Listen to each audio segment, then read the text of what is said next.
Hello, everyone. You all here? We got a ton of people in our Zoom room. Thank you so much for coming. It is our 6th day of MarshStream. Unbelievable. And we've had full houses every night. It's been an incredible experience. Tonight, we're here for Barbara Lane and Book Women with Ellen Sussman, DeLeon and Vanessa Hua. You have to get me to make sure I say it right. But let me just catch you up on what we've been doing. The Marsh is on lockdown along with everything else. So we decided to get busy and support our community and during this time. And it's been a perfect time to start this MarshStream, although certainly not a perfect time in the world, because we're so lucky to be able to be doing this and that people are available to do it and that we suddenly have this Zoom technology. It's incredible. Let me tell you a little bit about what's coming up before we talk about what's here. On tomorrow night, we have at 7:30, we have shows every night at 7:30. And tomorrow night, we have Solo Arts Heal, and this is about performers and health. And tomorrow night, our host, Gail Schickley, will be in conversation with Joanna Rush. And Joanna's going to be doing some excerpts from her play, Sex and Power. It's Time to Man Up. And Joanna was in Chorus Line. She was a choreographer. She's an amazing performer, and I'm really looking forward to seeing her perform her excerpt. And she will Gail will be interviewing her, and also someone from BAYWAR, Bay Area War Against Rape, because I don't know, one of the nasty things that's going on right now during this shuttering is there's at least Oakland's domestic violence is up 100%. So we'll be looking at that stuff and a beautiful play, an inspiring play, and interviewing with people on Wednesday night. Thursday night, I have my very own Stephanie's MarshStream. After all these years, I have my actual own show with my name, and I will be interviewing Josh Kornbluth. Friday night, we have game night, bingo, play bingo at the Marsh on Friday night. And Josh Kornbluth also, he's doing a lot with us this first couple of weeks. He's hosting the bingo night. And more on Josh over the weekend. We then will be filming his second concert performance. We did Red Diaper Baby last weekend. This weekend, we're doing Mathematics of Change. So it's a wild thing. And every day we have youth programs. So if you have some kids, we have some lovely youth classes every day at 4:00. And one more thing, on Friday at noon, we have CJ's Fitness Sing. So a singing lesson, and a fitness class. Only at the Marsh, don't you say? So anyway, we here tonight to talk with Barbara Lane, a dear friend of mine. She is a San Francisco Chronicle book columnist. She works at Copperfield's book. She was the former director of events for she was the former Jewish Community Center San Francisco director of arts and ideas, and she is brilliant, and I'm so glad. So let's now welcome Barbara Lane. Woo! I'm not seeing Aya, but I'm sure I will, but I'm just going to jump right in. Hello, Martians, and thank you so much for joining us. As Stephanie said, this technology is just fabulous. I was somebody who had never, ever been in a Zoom meeting before, and now I'm Zooming with my sisters and yoga classes and meditation and Zooming with people I don't even like. No, not really. But anyway, I'm so happy to be here tonight and talk about books because that is my passion. And this has been an unprecedented time, an extraordinary time, a difficult time. But a lot of us are finding solace in books and all kinds of books. I know for me, when the sheltering and isolating first started, I was just so jumpy and distracted. I couldn't focus. I couldn't read fiction. So initially, I was reading a lot of mindfulness books by people who I really admire, like Jack Kornfield and Sharon Salzberg, that got me through sort of the extreme reactions that this brought on for me personally initially. And then I started in with books that really brought me great comfort, which were the classics. So I reread Great Expectations, which was a delight because I think many of these books we read when we're too young to even know what's going on with them. So I reread Great Expectations and actually listened to an Audible version of Pride and Prejudice. And I'll tell you what I'm reading now later, but first I want to introduce our wonderful women who are joining us tonight.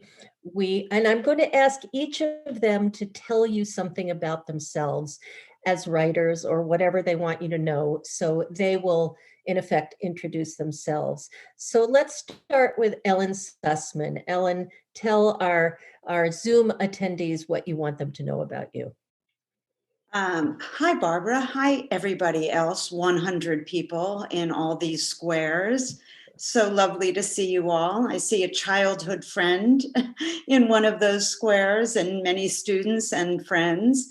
I've been a writer all my life. I didn't start publishing until I was 40, or publishing novels. I published lots of short stories early on. But I published my first novel at 49 and now have published 4 novels and 2 anthologies. Probably the best known of my novels is French Lessons. And I am the co-founder and co-director of Sonoma County Writers Camp up here in Sonoma County. I live in Sebastopol. And I teach private classes and through Stanford Continuing Studies. That's my story for now. Thanks, Ellen. And Vanessa Hua, tell our attendees what you want them to know about you. I'm Vanessa Hua. I am the author of 2 books, A River of Stars, which came out in 2018, and Deceit and Other Possibilities, which I will be reading from later tonight. It's a new reissue from Counterpoint with 3 new stories. And it came out just days within the shelter-in-place order came over the Bay Area. So, of course, all the events were canceled, or a lot of them have now moved online. And as topsy-turvy as the world has been, I really appreciated that it was a New York Times editor's pick, and that I've been able to connect with writers and authors and editors online. There's just a huge feeling of mutual support. And so these days, I'm frantically trying to keep up with my weekly column at the Chronicle, which is on Fridays, homeschooling my 8-year-old twin boys, my husband and I trade off. And also when I have the chance to finish revisions on my next book. And, I think I had thought, I just began to realize, same thing I tell my students,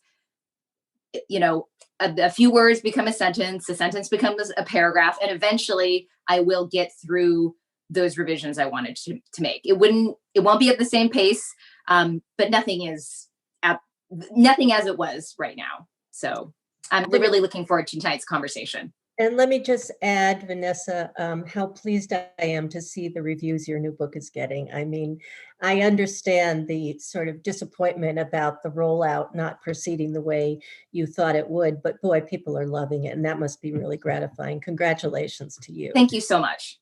And lastly, Aya DeLeon, I see you up there in a little square, and Aya and I have not met, so I'm so happy you're joining us here tonight. I've heard such great things about your work and about your teaching. What is it that you would like people to know about you? Whoops. Are we hearing Aya? Oh, Aya. No. Can you hear me? Yes. Now. Yes. Okay, good. So I just want to say it's such a delight to be here. In some ways, I'm a transfer student to writing fiction because I did spoken word and hip hop theater for years. So the Marsh was always like the Bay Area institution of solo theater. I love the Marsh, and most recently was there as a mom, seeing Unique Derrick. And definitely this moment is, it was interesting thinking about like, what books are we reading? As a mom, I feel like I'm mostly trying to keep up with finding good reading material for my kid, more so than being able to read stuff myself. But in my life, I teach creative writing at UC Berkeley. I run the Poetry for the People program. And I also am a novelist.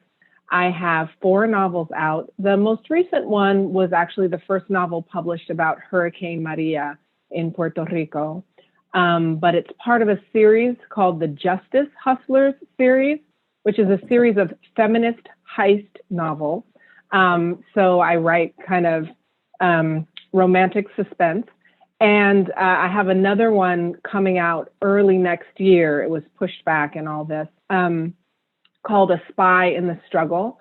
And it's basically told from the perspective of an FBI infiltrator in an African-American political organization, like an eco-racial justice organization. And I guess the other thing that I'll say is that under times of stress, I turn to hyperproductivity as a means of self-soothing. So I'm probably writing like 7 books right now. One being, more climate. It's sort of a thriller about the climate crisis.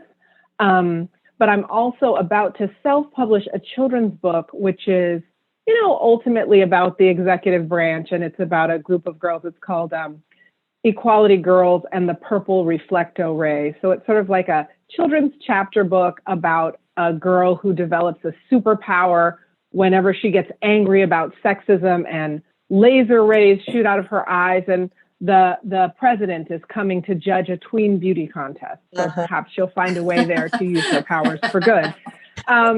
So that's coming out in a couple of weeks. And I think, and then the only other thing that I'll say that I started recently with some authors that people may know, Elizabeth Stark and Vijaya Nagarajan, The Daily Dose, which is feminist voices for the Green New Deal. We found as writers that we had so much that we wanted to say about climate, and by the time we finished pitching it all over town, a lot of times that moment was missed. So we were like, let's start a blog about climate. And so that's been really gratifying to feel like we've been doing that together and putting work out there. It's called The Daily Dose because we want people to stay connected to thinking about the climate movement, and also to get sort of some inspiration and strong writing about it every day. Is that dose, D-O-S-E? Yeah, so it's sort of like a daily dose of hopefulness, and a daily dose of looking squarely at the climate emergency and thinking about what we can do about it. Fabulous. So you said you were finding things for your child to read, boy or girl, and how old? 10-year-old daughter. And I think the most recent thing that we read, which is a book that I love, kind of middle grade. So we're in middle grade, but some of the middle grade is heavy, and some of the middle grade has more romance than I think is appropriate for a 10-year-old.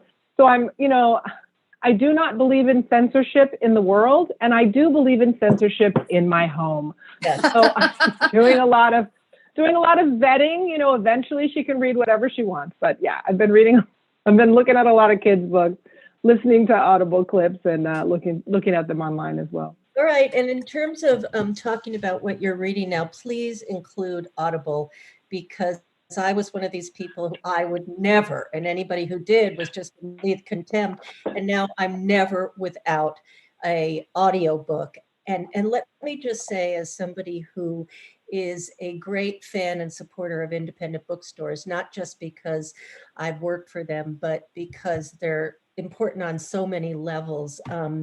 If you order Audible books from Libro.fm, you can choose the independent bookstore that you want to order from, as opposed to ordering it from you know who.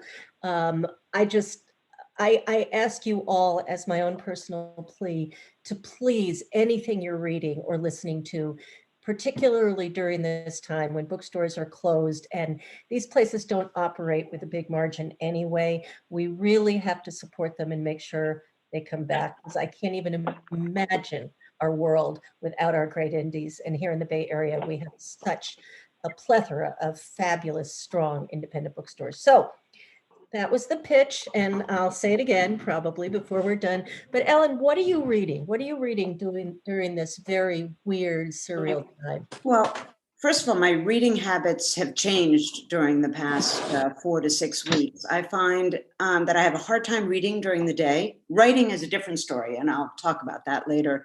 But I can't just sit down, early evening and pick up a book and read. My mind feels too scattered and distracted. And I'm also, my shelter in place is actually delightful. My younger daughter and her husband and 4-month-old baby moved in 4.5 weeks ago. So we have a very full house, and Ellen's writing studio has turned into Nana's daycare. But it feels like I'm managing a lot during the day in terms of taking care of the baby and cooking meals and all the things that it reminds me a lot of being a new mom. And reading has not been possible. But I also feel like I hold it together all day. Like I, just am I'm managing, I'm coping, I'm on top of this. And I go to sleep feeling fine, and I wake up at 1 a.m, terrified, like completely flipped out. Mm-hmm. And the only way I can quiet my mind is to pick up my book and read. And I read for about 2 hours in the middle of the night every night. Wow. Every once, I think, all right, an hour has gone by, I'll be able to go back to sleep, and I stop reading and my mind starts whirling again. So it's a very odd thing, and I'm loving it. I mean, I somehow or another, it's just soothing me, and I don't mind the sleepless nights because these books are so wonderful. So I tend to read a lot of contemporary literature, just sort of to keep up with what's going on. In fact, the book I'm reading right now is Aya's, a novel, which I am loving. I've read Vanessa's, and everybody should read River of Stars, but now everybody has to read Side Chick Nation as well. But before that, the 3 books that I've read in the last 3 weeks have been Dear Edward by Anne Napolitano. I don't know if you've all heard of it. It's just brilliant. It's one of the best books that I've read in a long time. And the premise, tell them the premise, because you hear the premise. I will. Read that. I sort of wish everyone didn't know anything about it, but I'm really not ruining it to say that it's based, the writer had heard about a story that took place somewhere in Europe where a plane crashed, and there was one 9-year-old boy, I can't remember his exact age, survived. Everyone in his family died, and everyone on the plane died. And she imagines, this is not the true story, she imagines this life for this boy. And the novel cuts back and forth from his life moving forward from recovery and how the hell do you move forward in life, to what was happening on the airplane, and who, from the point of view of many of the characters on the airplane. It's breathtaking. It's really an astonishingly good novel. Yeah. And then I read, this is, in my mind, now my dream writer. Have you all read Euphoria by Lily King? It came out a couple of years ago, and it was one of my favorite books a couple of years ago. It was based on, it was kind of a Margaret Mead type character imagined anew. And that's all I knew about Lily King. And now her new book came out, and it's called Writers and Lovers. And I don't see any resemblance between the writer who wrote that book, Euphoria, and the writer who wrote this book. And this is my new favorite book. So she blows me away. And Writers and Lovers, for any of you out there who are writing, you have to read it.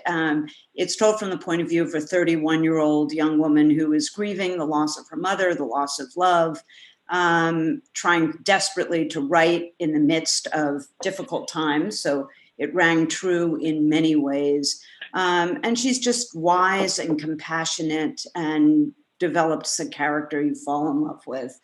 And then last night, or a couple of nights ago, I finished My Dark Vanessa by Kate Elizabeth Russell, also brand new book. It's a book I wish I wrote. I feel that way about some books sometimes. It's a book about a 15-year-old, well, take place, I think the woman is about 32 in the present time. But when she was 15, she had an affair with her high school English teacher. She did not consider herself a victim. She considered herself kind of powerful. And now other young women are calling out this asshole for abusing them. And she is resisting jumping on the Me Too bandwagon and has to go through an entire process of re-examining what really happened to her back when she was 15. So it is, it's a very complex story because it's not black and white. I mean, she so takes responsibility and yet should not take responsibility. So it's very complicated and rich. So that's my nighttime life. Yeah, I'm really happy you have those hours between 1 and 3 because we are the beneficiaries. Because what a great list. And that sounds like, as you said, a really complex twist on the whole idea. What was the book with? I think it was a young woman who actually had been. What I'm talking about. It's like that book is Excavations by Wendy Ortiz. Okay. Okay. Yeah. Yeah. And so, there were right around the time that there was the controversy around American Dirt, there was also controversy around My Dark Vanessa. And I've heard that the book is really good, but it's there are again some very significant similarities to Wendy Ortiz's memoir, Excavations, which came out, I believe, in 2014 or 2015. And Wendy's a friend and a colleague. And, I've read Excavations. It was really, really powerful, in part because she is actually contending with the question of victimization, what's real, how much agency does a 15-year-old girl have? And it's really powerful. So, I'm not going to pass judgment, but I definitely encourage everyone who reads and responds to My Dark Vanessa to read the kind of that memoir. Where she's really laying her life bare. It's an amazing book. Well, as long as we have you now, talk about, you said you were busy and you're writing and you're looking for things for your, actually, you know what, the book I was thinking about was Lisa Halliday's book. Did anybody know that book? I'll come up with it. But anyway, tell us what you're reading, Aya, or trying to read, or wanting to read. Yes, totally. Well, one of the books that I've started, and just, it's funny what you were saying, Ellen, about nighttime, right? Like at night, I'll start listening to a book and then just crash. I can't get through 3 minutes because the days are so long and intense with the, like you said, with parenting, or in your case, grandparenting. There's just a lot.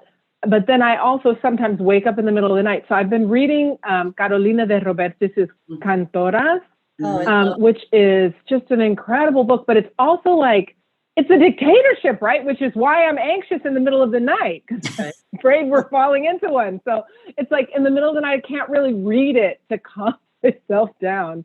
So sometimes I'll actually listen to whatever my kid is listening to, because it's like, children's literature for young kids, like nothing too bad is going to happen. But some of these plots are pretty captivating. I also, what did I pick up? I picked up The 7 Husbands of Evelyn Hugo, which I hadn't read before.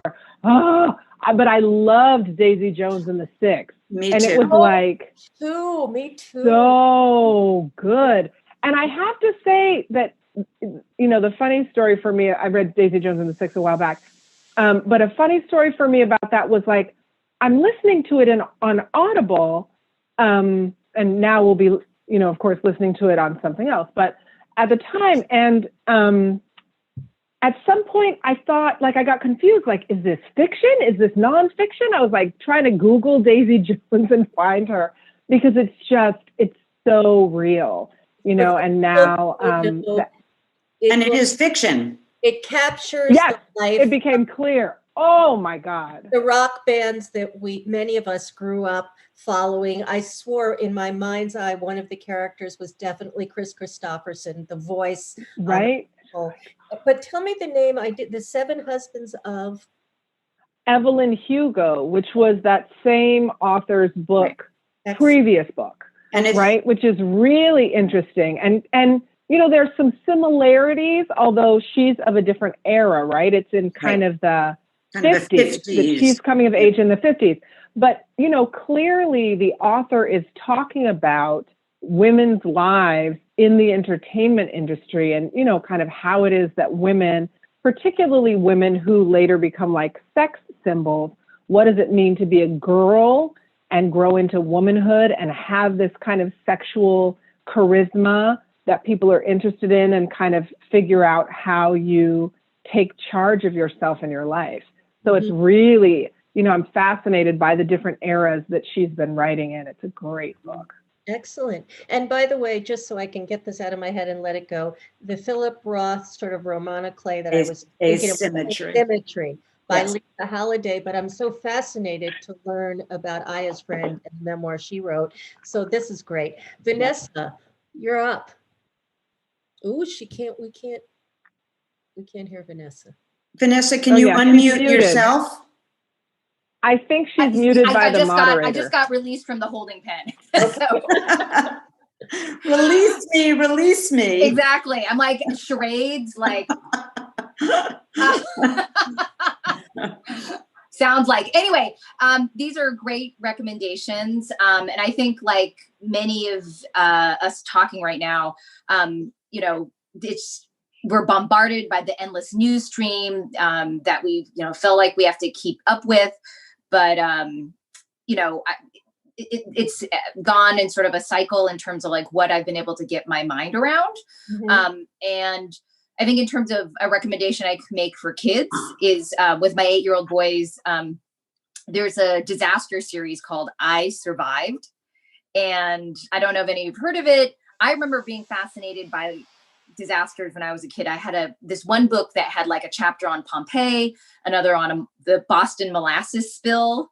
And now this series by Lauren Tardis takes, you know, it's about one disaster each. And the thing is, even though it's kind of like the children in the book are put through great peril, I asked my sons, like, are you scared? And he's like, well, one of them said, like, the title is I Survived.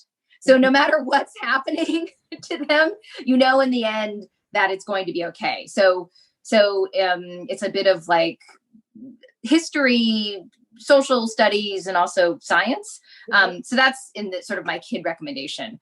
At night, when I do find those moments to read, I was kind of having, I was drawn toward books that, you know, were told in very short chapters, or in nonfiction, actually. I finished reading Marcelo Castillo Hernandez's Children of the Land, which is a memoir.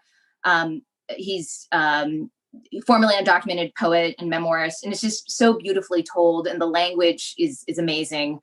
And then Valerie Luiselli's Lost Children Archive, also told in sort of fragmentary chapters, but also about the borderlands, about the disillusion of marriage, and just, I don't know, just kind of makes you helps me slow down in a way that the news, which can send your heart racing, doesn't. And then the other pleasure that I'm making my through is, like, I got the galley right before they stopped sending galleys out for Elena Ferrante's next book.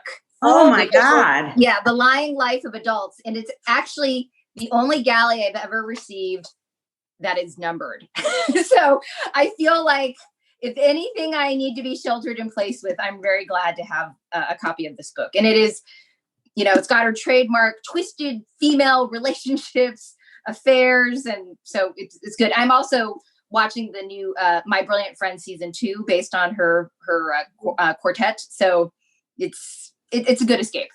You could sell that, Gally, for a lot of money. We should auction that off in a benefit. Exactly. And Exactly. you said the words, the slowdown, and of course I thought of Tracy K. Smith's wonderful National Public Radio podcast, The Slowdown. The best thing on poetry I've heard in years and years and years. Every time I hear it, it does magic. I just want to mention 2 books I'm reading. Anne Enright, and the book is called Actress. She's just astonishing. As I said, I was having trouble with fiction. I was just distracted and jumpy. And you just start reading Anne Enright, and you know you're in such good hands, such capable hands. There's just that feeling where you can go, okay, and it works. The Mill Valley Howl is happening right now, by the way. Every night at 8 o'clock. I know they're clapping, and here people are howling. And the other one I just ordered from Sausalito Books, our local independent close by to me, is something I know Ellen, I believe, just read, called Pretty as a Picture. Mm-hmm. And it's, I love mystery. I love crime. I love books like that. And did you love it, Ellen? Was it? Yes, really- I did. Okay, good. So I'm all set, and then, stacks and stacks and stacks, but I'm missing getting galleys. It's a privilege to get them, but now they're sending me things to read on my computer, and I just don't think I can. I just don't think I can do it. So the thing I want to turn to now, because I realize that we have the dream cast here, and everybody has so much to say, and I don't want to not get this in, is I read an interesting article, and I sent it around to some of you, about how this period, this very particular, special, bizarre period of COVID-19 will appear in future fiction. Because, and we can look at 9/11 and say what happened after 9/11. How long did it take for that to sort of marinate its way into fiction? And some of it was great, and some of it was not so great, and what's appropriate and what isn't, and how soon. So I'm wondering if any of you have sort of given any thought to that, about what we're going to see, and also how you plan, if at all, to incorporate it into your work, or if it will just sort of seep in because of the enormity. And let's start with Vanessa here. Well, it's interesting. I was thinking about this very question today. The next book I'm working on is set during the Cultural Revolution. It's about Chairman Mao's teenage lover, and told through her eyes. But there are moments in which there's extreme isolation. They live in the center of Beijing, in the lake palaces, and just I was kind of reworking passages on what it meant to be isolated, what it meant to not hear the sounds of the street, what it meant to kind of, his reasons for not being able to go walk the streets are very different than ours these days. But that is the context in which I am writing. And that is the context in the work in it will be received. That forever after this pandemic, are collectively, globally, we will be shaped in the ways in which we think about what it means to be isolated, what it means to feel cut off or trapped. And so, I do definitely think there will be books that are written very close to the headlines, so to speak, and there is a place for that, most definitely. But I think of 9/11 novels. I guess there's The Emperor's Children, and Extremely Close and Incredibly Loud. And so, but I don't know if, to me, there's like a definitive 9/11 novel. I just feel like people have generationally been shaped to think about the world in different ways. And in some ways it's like climate fiction, right? Is it, are we remiss in not mentioning the fact that wildfires are burning, even if we're writing some domestic novel, so it's a question of like, how do we, if it's not specifically about the pandemic, how do we still, in a sense, acknowledge what's in the air, quite literally. Yep. So. And I was just thinking when you were talking about 9/11 books about Netherland by Joseph Oh, O'Neill. yes, that's a great one. That to me was a really great 9/11 post 9/11 book, informed by what had happened. Aya, do you want to take on what's going to come in the world of fiction, or what you're thinking about, how this will inform your writing? Well, the thing that I really thought about, the article on LitHub about it was really, thought-provoking. I mean, one of the things that I started thinking about was, just writing about disaster. I'm somebody who lives in California. My family is 2 generations in California. We have Puerto Rican roots, but, California is not a notoriously Puerto Rican hotspot in the globe. So, having been kind of, I think of myself far flung in the Puerto Rican diaspora, when Hurricane Maria hit, it really shook me in such a deep way to have this homeland that I'd sort of been thinking about, having a connection to be so devastated. And, I was writing a different novel at the time, and I talked to my editor. I said, I really want to change topics and write about the hurricane. And, she said, yeah, okay, let's do it, which is why I was able to get the first novel out, because I was on a genre clock that had me cranking out a book a year. And so for me, it's really interesting to think about, why did I want to write about disaster? And I wanted to write about it because it was this disaster that had completely reshaped the Caribbean, completely kind of devastatingly impacted Puerto Rico. And yet the devastation was so epic, but for a very small group of people, relative to the entire world, and a small group of people who, as a colony of the United States, whose destiny is completely controlled by the US government. And so for me, it was like, I wanted to write about this major disaster that had happened to a small group of people so that the United States would not forget, right? I did not want, by then I knew the hurricane would be out of the headlines.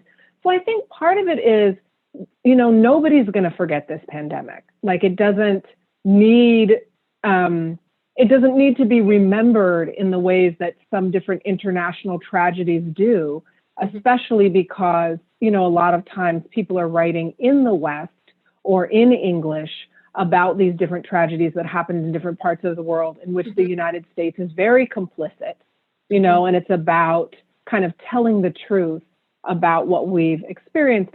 So I don't know.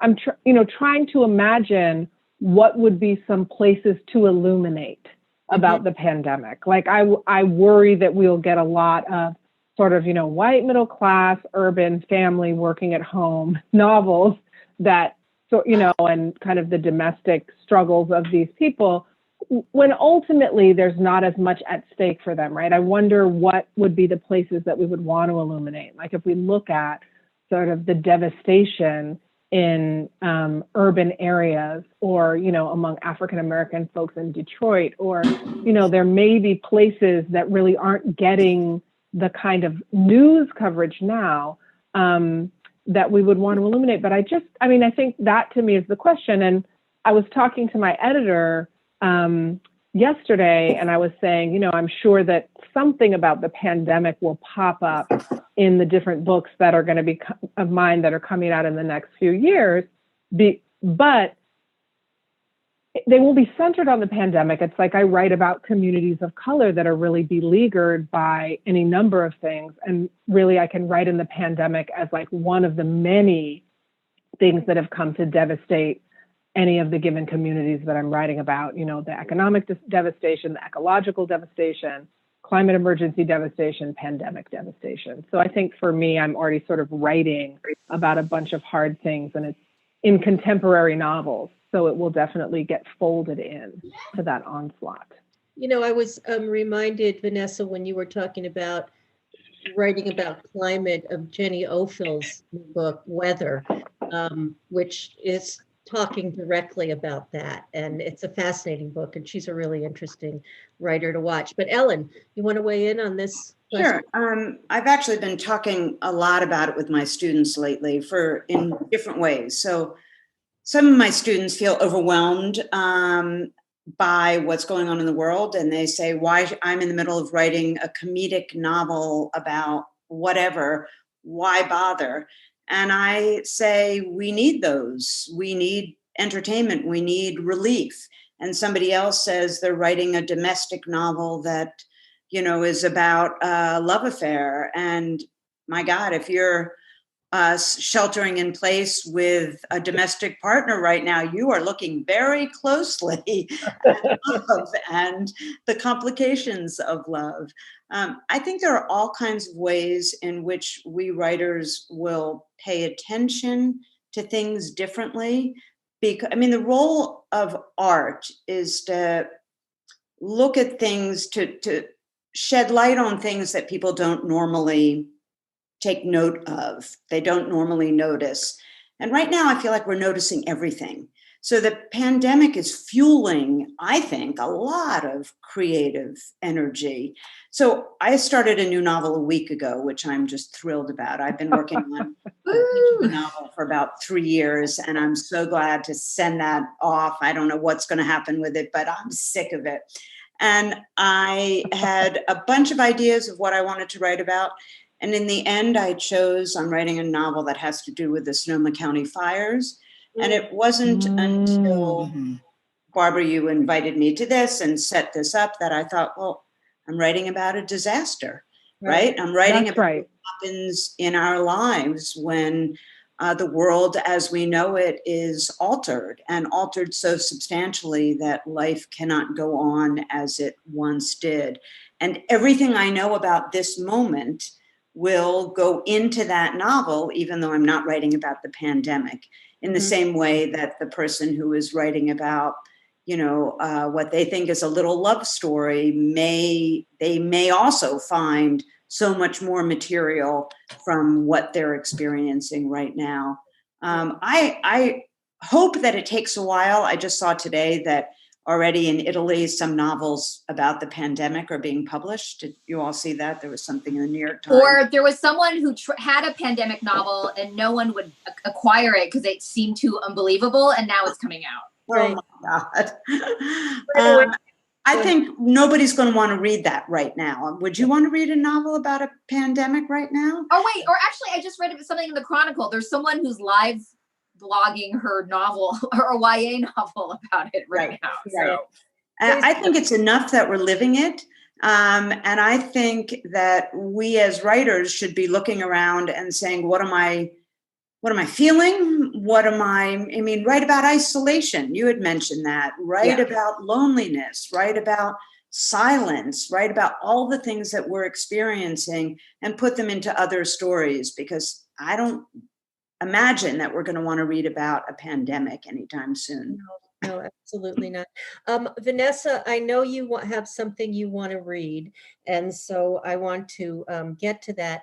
And just in light of what we were just talking about, I don't know if anybody caught the interview that Terry Gross did with Stephen King the other day. It was so great because she said, we're living in one of your novels. And he is just so, for years and years, again, I didn't read Stephen King. And then I started reading Stephen King. The man can plot. The man is a really good writer. Who was I to be disparaging about Stephen King? But it's a really interesting interview because he talks about writing all these really horrible, dark things. And here we are now. And the conversation was one that's really worth listening to. So that's one thing. And another thing is, the article some of us were talking about what kind of fiction is going to come out of this appeared on LitHub. If you don't know LitHub, LITHUB.com. If you're a reader and if you're listening to us tonight, you love to read and you love books, I find LitHub just indispensable. It's so good. It collects great writing about books from all over the place, and it's so well curated. And I just want to give a big shout out to LitHub. So Vanessa, tell us what you have chosen to read and why. Oh, sure. And I wanted to add, I saw someone put in the chat room that they're writing about World War II right now and finding solace in that. And I just wanted to share a story. we asked, both my mother and my father-in-law were children at the time of World War II. And during a Zoom call, I mean, we live with my mom and we were on a Zoom call with my in-laws. And I've been thinking a lot about like, well, what's going to happen to my kids? What are they going to remember of this? Are they going to be traumatized for the rest of their lives? And they each shared very vivid memories. But at the same time, I said, do you remember being scared? And they said, no. And they probably were at the time, but in the passage of years, I don't know, it gave me comfort as a parent that the kids would be all right. Oh, solace in reading other people's writing. So, but anyway, I am going to be reading just a tiny bit from Deceit and Other Possibilities. And this is a story that was inspired by, for many years, I covered the Asian American community in the Bay Area, and then also had a chance to report from Asia as well. So I'm just going to read a little bit from the beginning of the story, The Older the Ginger. Sometime after lunch, old Zhang realized he'd been kidnapped. On the way from the airport, his cousin had taken a detour. If he'd driven in circles or gone in the wrong direction, old Zhang wouldn't have known the difference. In the countryside west of Hong Kong, on the Pearl River Delta, the rutted roads looked alike, and the flash of return, of welcome, hadn't yet arrived. More than a half-century ago, he left the hills green with pine and bamboo for San Francisco, and hadn't returned since. His cousin wasn't the son of an aunt or an uncle, but a relative of some kind from the village. Less than an hour into the drive, he parked in front of a restaurant. They were the only customers at the only table, and the only staff, his cousin's daughter, Little Treasure. She hovered, simpering and smiling like a courtesan. It was startling to find himself in high demand after his years among the bachelors of Chinatown. Finding a wife had been a competitive endeavor, and old Zhang hadn't much to differentiate himself as a suitor, just another waiter turned cook.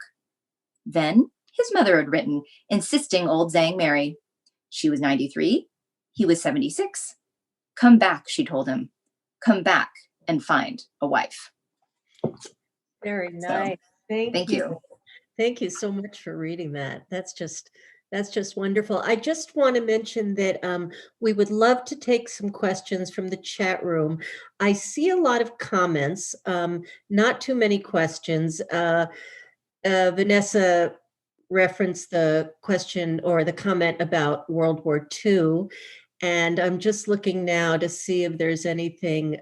Well, here's a question from, is there anything we'll miss about this period that we might come back to in the premise of our writing? That's, oh, I see Aya. She's, yeah. Got something to say on that? Yes, I wanted to say, oh, by the way, I put the link to the LitHub article into the chat. You are fabulous. But thank you. It's like I've learned in teaching how to like put stuff out in Zoom. But the thing that I do want to say that I want to see fiction about that has to do with the pandemic, and that I also think is really the antidote, is sort of the novel that I want to be reading in the middle of the night when I'm like awake and worried. I want to read novels about communities of people who rise up and fight back and win. You know, that's what I write. I write about people who band together and fight and win. And I think, you know, part of what is shifting, you know, if there's anything positive that we can, you know, I'm not a silver lining person in any kind of major tragedy where people are, you know, losing their lives and their lives are falling apart. But I do think that sometimes things can have multiple effects. And I think one of the effects of this pandemic is that people are becoming very, very clear about the risks and vulnerabilities that people were walking with always and how connected we are. And I think to be aware of what's really going on and to be aware how much the fate of humanity is shared, I think that those are very useful things for us to know moving forward, and any fiction that metabolizes that and writes about that, I'm definitely interested in reading. Ellen? Also, I don't know if, am I muted? No. No. There's the comment by Lenny about the theme of simple people becoming heroes in a moment and rising to the occasion. And I think that creates the best kind of literature, is that somebody who is not a hero and finds it in himself or herself to become a hero. And those are the stories we're hearing all day from our, everybody who is in the healthcare industry and taking care of us in a million different ways. So yes, I mean, those will be very important stories that need to get told. Mhm.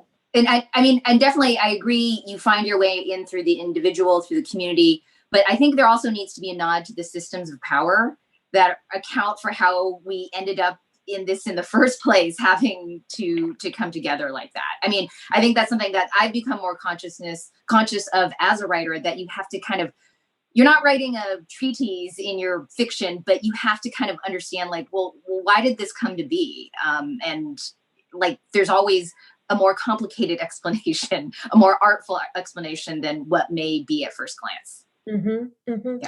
Yeah. Another thing I've been thinking about in terms of books and what we're choosing to read right now, I was sort of thinking about comfort reading. I just finished the Jessica Simpson memoir. Oh, Jessica, well, I wasn't going to go there, but tell us about it. I don't even know any of her songs, but it got all these glowing reviews. And I did look in the acknowledgments. She did have a very good ghostwriter, I will say. So it was a page turner. Uh-huh, uh-huh. Well, I love that. I love in answer to your question or your comment about comfort reading, my husband just mentioned to me the other day that he's finding it really hard to read because he can't concentrate, that his mind is, he's too distracted by the problems of the world, and he's a voracious reader. So what he's been doing is reading his childhood favorite books. And that way, he says, if his mind wanders and he's thinking about other things and he has turned 20 pages, it doesn't matter. He knows exactly what happened. And he finds great comfort in that. I have a friend who's my age who every year he rereads The Wind in the Willows. And I understand exactly why. First of all, it's delightful for anyone of any age. But for me today, I was sort of thinking about this question, and I've downsized quite a bit, but I saved some books from my childhood and my son's childhood. And Robert McCluskey and Homer Price is a book that was written in 1941, and it's a far simpler America in the Midwest.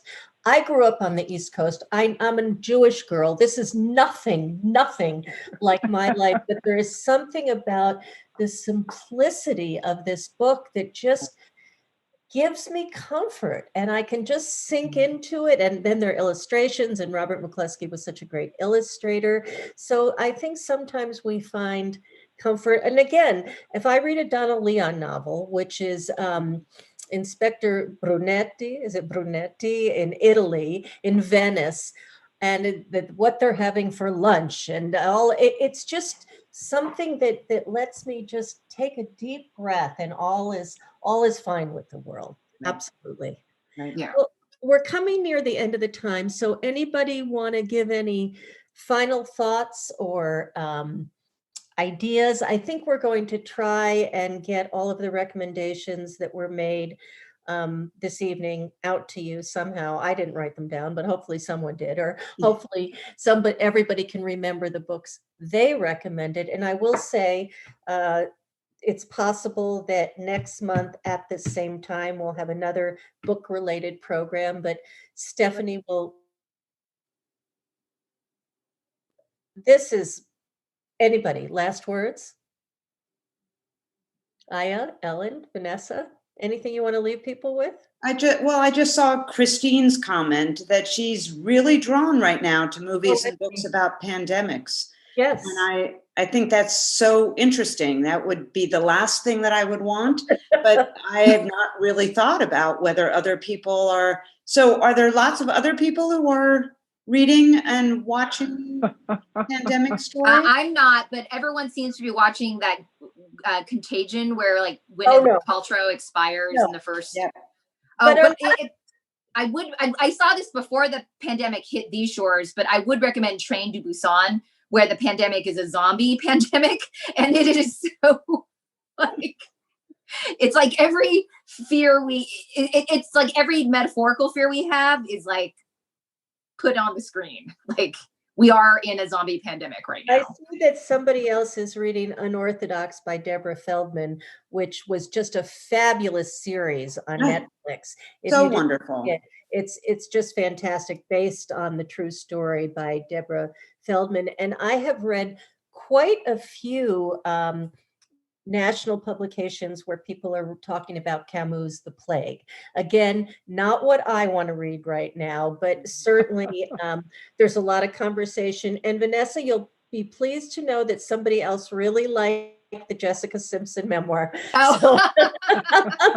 Hey, you know what? I will say this. I requested it from my library whenever it got reviewed, and then it popped up and it was like, I'm not going anywhere. Like, this is like the special delivery for today. So. And by the way, in addition to supporting your independent bookstores by ordering books, the libraries are doing a fabulous job getting all kinds of material out there. So please check your local library's website and you're going to be really happily surprised. And I see Stephanie Wiseman, there she is. So she probably wants to make some brilliant, inspired, concluding remarks. So take it away, Dolphin. Can I say one? Oh, wait. Can I say one thing before you do, Stephanie?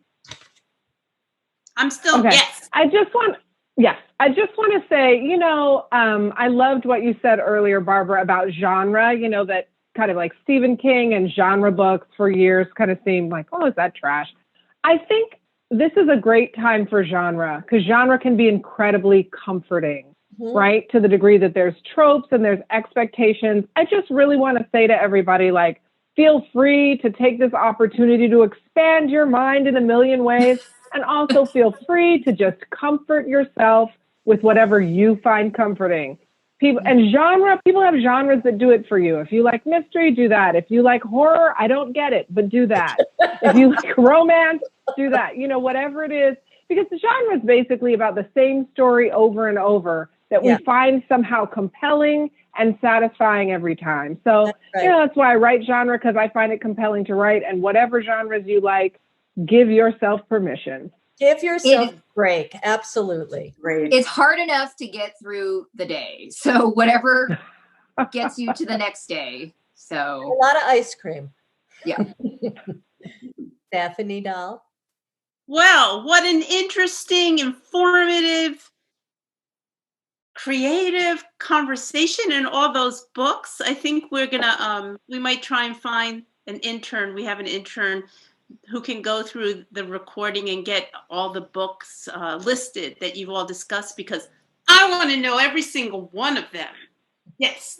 I mean, how wonderful. Thank you, Barbara. And guests, incredible to be part of this. Thank you, Marsh, for doing it.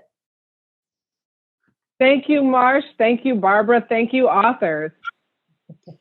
So, and I'm hoping, Barbara, you will put together another one for next month. That'd be fantastic. And I hope you all,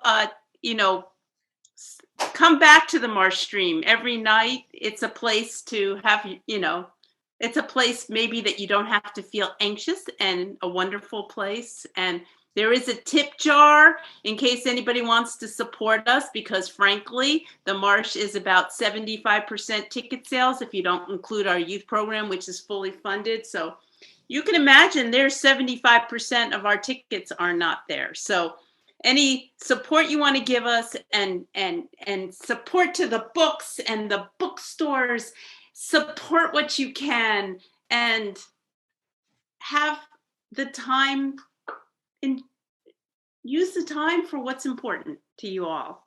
So thank you so much for this, Barbara. And thank you all. Yes, and everyone and staff, thank you.